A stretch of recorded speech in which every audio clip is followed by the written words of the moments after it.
Você acha mesmo que prece de criminoso, prece de bandido tem algum valor? Foi essa pergunta que fizeram para o Chico Xavier. Mas eu já começo a perguntar para você. Você acha que tem algum valor ou você acha que não vale nada a prece de um bandido, de um criminoso, de um condenado, de um presidiário? É sobre isso que a gente vai falar toda quarta-feira aqui no nosso canal Casos do Chico Xavier. E colocaram o Chico ali meio que na parede, né? Perguntaram para ele isso. Vamos ver o que ele disse?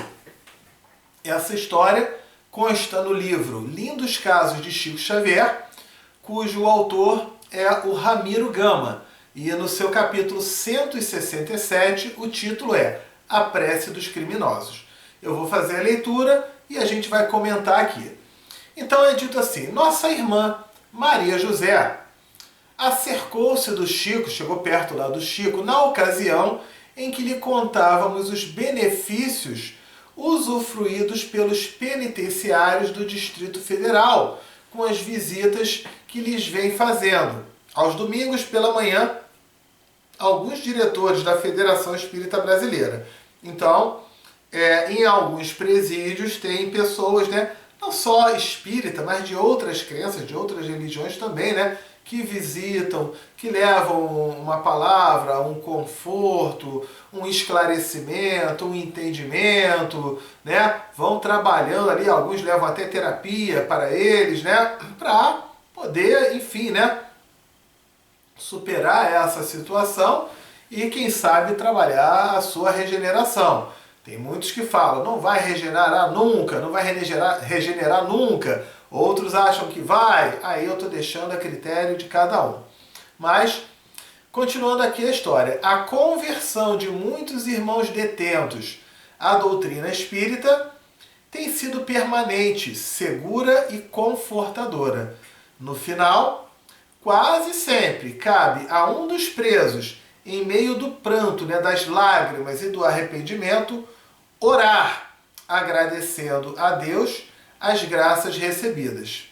E a nossa irmã, atenta aos nossos comentários, perguntou para o Chico: Ô Chico, se a prece representa um estado de alma pura, como é que pode ter o criminoso? Vale alguma coisa aos olhos de Deus a oração dos delinquentes?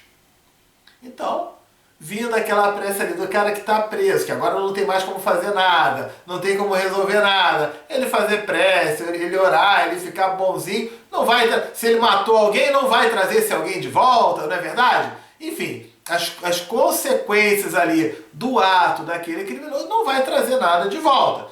É um fato. Mas a prece e esse arrependimento vai ter algum valor ou não? O que é que o Chico responde?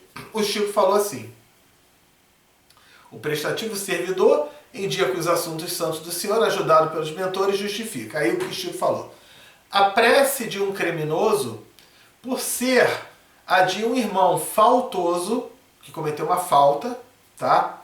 Vale muito quando feita com arrependimento sincero. Numa prisão, acham-se encarnados e desencarnados, algozes e vítimas, né? Vilões e vítimas. Ou seja, no ambiente de prisão também tem espírito desencarnado por lá, tá? Ele continua dizendo: algozes e vítimas, encarnados e desencarnados, ligados pelos laços do amor de Deus.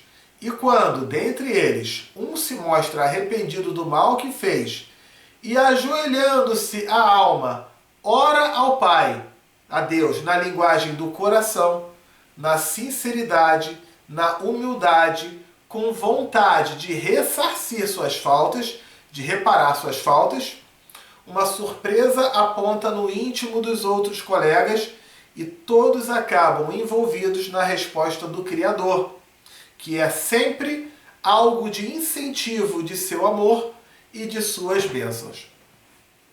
Via de regra, Depois de uma prece assim feita, entre almas dormidas, fechadas, endurecidas no crime, algumas acordam para a realidade do roteiro cristão, sentindo os remorsos primeiros, dando assim os primeiros passos em favor da sua redenção.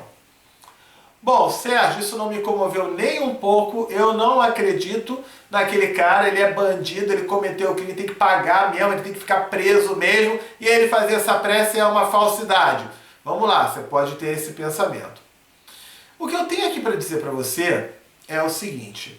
Primeiro, a melhor forma de você identificar se aquela oração, se aquele arrependimento, ele é um arrependimento verdadeiro, é como? Ele está preso, cometeu a falha, e aí ele fala, eu estou convertido agora, eu penso em Deus, agora eu sou espírita, eu sou católico, eu sou evangélico, sei lá o que for. Se ele está fazendo isso verdadeiramente, ou se ele está fazendo isso como um teatro, com o interesse de ele ser solto. Se ele estiver fazendo verdadeiramente, ele não vai ter problema nenhum em ficar ali, em continuar ali.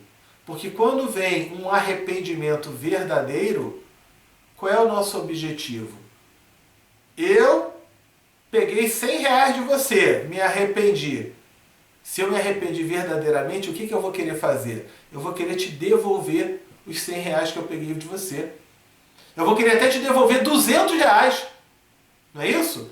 Agora, eu me arrepender de que eu tirei R$100 de você, me arrependi e tal, e fica por isso mesmo, não é um arrependimento verdadeiro. Não é verdade?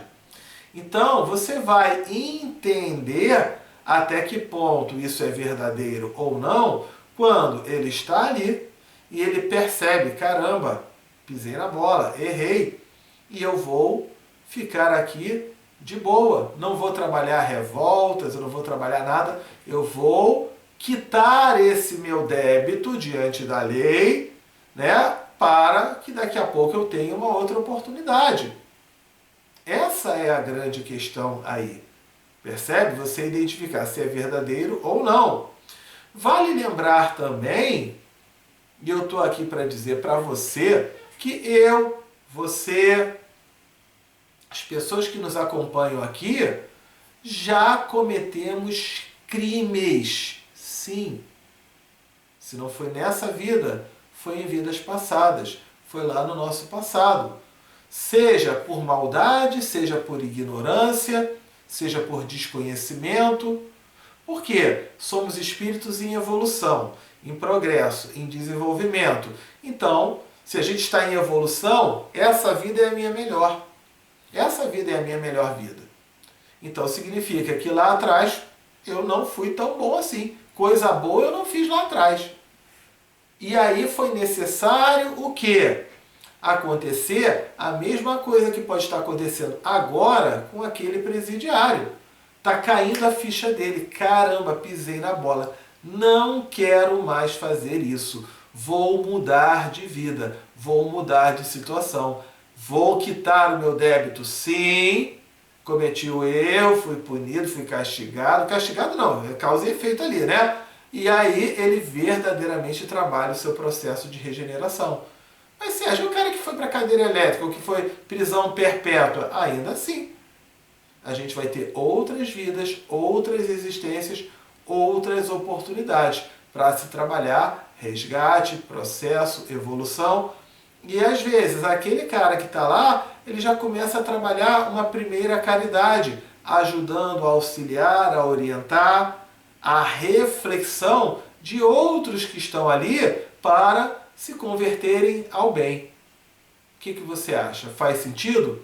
Então aquele que está ali, a frase ali que foi dita, né? Almas dormidas, sentiram remorso, os primeiros remorsos, dando o primeiro passo em favor da sua redenção. Até que ponto será que nós, talvez nessa vida ou numa vida lá atrás, em algum momento a gente também resolveu dar o primeiro passo para a nossa redenção, para o nosso progresso ou para a nossa evolução?